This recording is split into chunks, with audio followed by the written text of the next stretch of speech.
Helping ourselves sleep better as we age is always of interest. Researchers from Zurich are presenting fascinating work into facilitating deep sleep for our older populations. That's what's on deck for today's episode.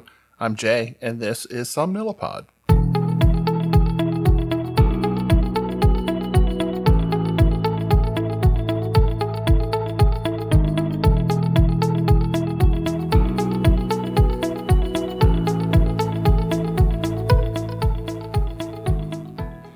Hello, everybody. Welcome back. I am so glad that you decided to join me today.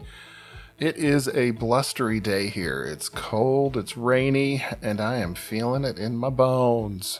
I've noticed as I get older, whenever it starts to rain, I get those little aches and pains, and I'm sure that you're familiar with it.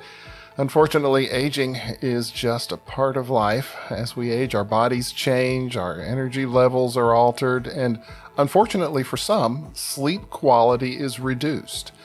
Now, it is an overall myth that we require less sleep as we age. It's simply not true. What we find is that we sometimes get less sleep as a result of some specific reasons. And there are numerous factors that contribute to why our sleep changes as we age. And one of those changes that we see is a reduction in the amount of deep sleep that we get. Now, as we are younger and in our prime, the levels of deep sleep, or what we would consider stage 3 sleep, tend to be relatively high. They reduce as we age, and in some people they disappear completely as we get older. Now, part of this change has to do with aging structures in our brains. Not a whole lot we can do about that. But other factors include changes in routine, changes in diet and lifestyle, and disease processes that affect our ability to sleep. Things like pain from arthritis, if the weather changes and your back starts to hurt or your knees start to ache. Things like that. Heartburn from acid reflux and insomnia as well play a huge role in our declining sleep quality. Now, researchers out of Zurich have presented some interesting findings to the Journal of Communication Medicine. And it's about the use of pink noise to enhance deep sleep in older adults. Now, we've talked about pink noise in the past. Here is an example of pink noise.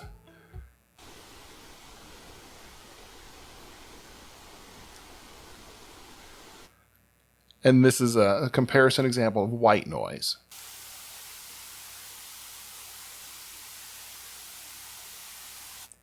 Now you can see the difference between the two. With the pink noise, it sort of accentuates some of the lower frequencies.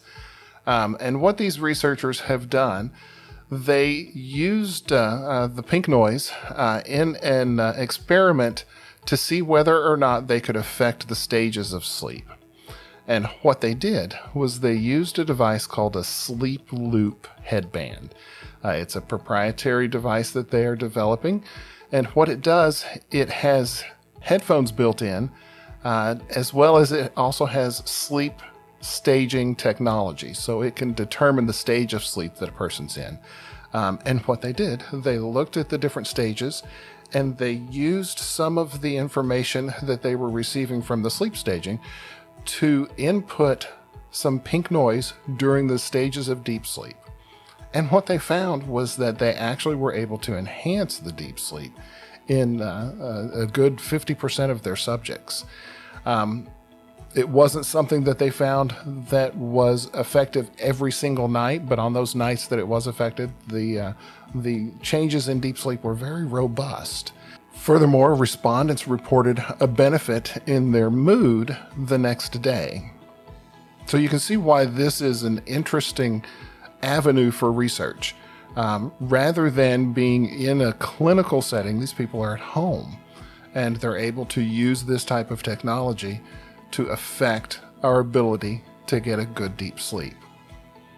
Now, the researchers point out that there is a lot more to learn. They have a long way to go before they can effectively say that their product is something that can enhance your sleep a majority of the nights that you get it. They've got a lot of fine tuning that they need to do. But barring this special technology, there are things that we can do to help enhance our quality of sleep. These are things that we have talked about in the past. Get up, exercise. I'm telling you, exercise is one of the things to help consolidate your nighttime sleep. There are some people who are exercising regularly, and kudos to you, thumbs up. Sometimes they don't necessarily notice a big difference in the way that it helps them sleep.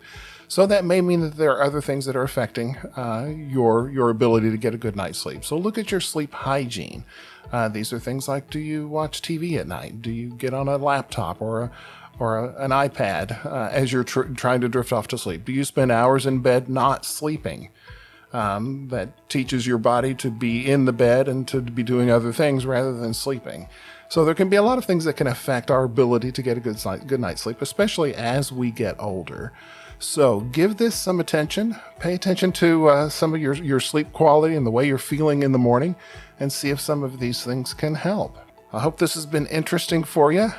As always, I enjoy imparting this information to you. If you have any questions, please reach out to me. You can get in touch with me at j@somnilopod.com. You can also reach me at some of the socials, Instagram, Facebook, and YouTube. And until we talk again, please remember to try to keep sleep a priority. Thanks so much.